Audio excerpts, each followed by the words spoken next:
So I am here with Alex Jamieson at the Green Festival in New York City, the first Green Festival here, and you're so wonderful. And I have to say, you're on the panel that we talked about, the environment, focusing on the environment, but you look fabulous. Can we just talk about how fabulous, the health and living a vegan lifestyle, what has that brought to you and what are you seeing? You're doing so much to help other people. Well, I have to say, I'm a little excited about what I'm wearing today and what that can do, because we were talking about how to inspire people. Well, I like clothes. And I'm excited about what I'm wearing today because I bought these jeans secondhand, and I love buying stuff secondhand. Recycling. Environment, The shoes are from mink, and they're handmade vegan shoes made in Italy, and I love them. And this is actually organic from H&M. Oh, they have a whole line now. Organic line. I know.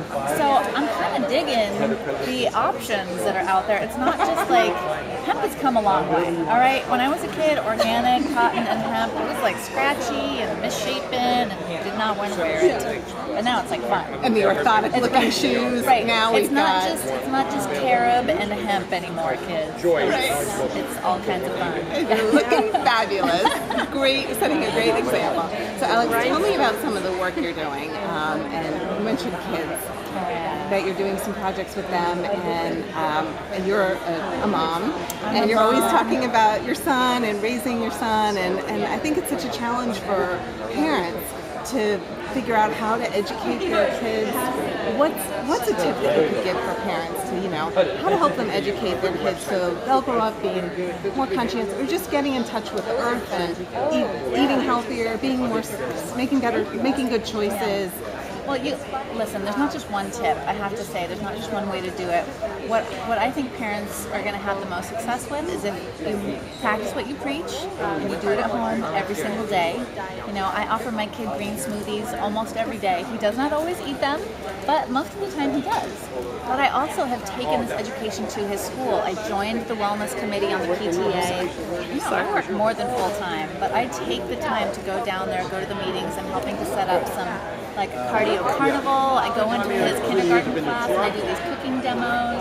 I'm teaching cooking classes at a preschool in the neighborhood. So if you're passionate about this, you got to find the resources, bring them in. There are people who will teach classes to your school for very little money, and you can get the funds raised and bring somebody else in to do it for you. So if you don't want to teach the classes, you can find somebody else to do it. But you really have to start educating those kids from every angle, because the marketing that comes into their tiny brains from day one, if they're watching regular commercial TV, is overwhelming. So you really have to fight that with your own powerful messages about healthy living. That's great. And I think the food speaks for itself.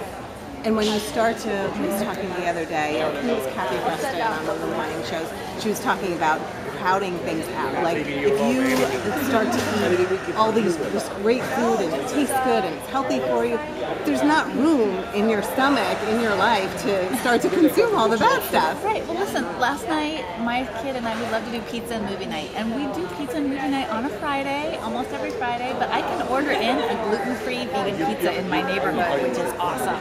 And then what's one of his favorite snacks? It's Dr. Cow nut cheese with apple slices. It's one of his favorite snacks, and he loves dates and he loves raisins. So he eats a lot of really healthy stuff. Every once in a while he'll get a lollipop or something. But isn't it great that we can get organic lollipops?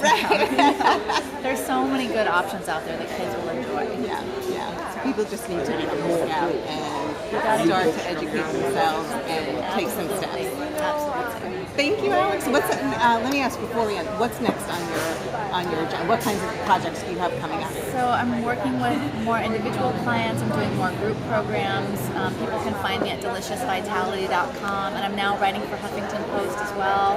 And hopefully I'll be having a new book project going in the next few months. Thank you, Alex. It was great to chat with you.